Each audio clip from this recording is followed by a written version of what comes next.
Mary Caskey with the University of Minnesota Extension.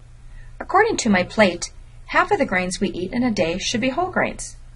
Eating whole grains provides several health benefits, such as a reduced risk from some chronic diseases like heart disease and diabetes, may reduce constipation, can reduce risk for certain cancers, and helps with weight management.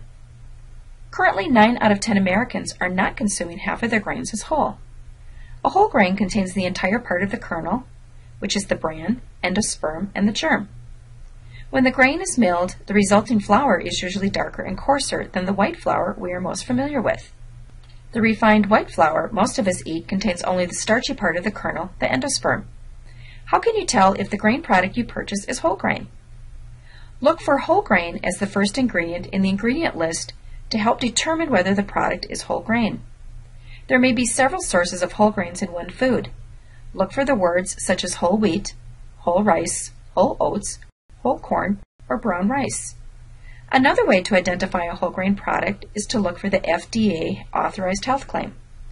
A product has to be whole grain to use this claim.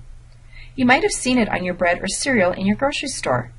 The claim states, diets rich in whole grain foods and other plant foods, and low in total fat, saturated fat, and cholesterol may reduce the risk of heart disease and certain cancers. To use the health claim, the product must contain 51% whole grain by weight. You might also see percentage labeling on packages. It involves providing a statement regarding the percentage of whole grain. For example, 100% whole grain oatmeal means that all grain ingredients in the product are whole grain. This is Mary Caskey with the University of Minnesota Extension.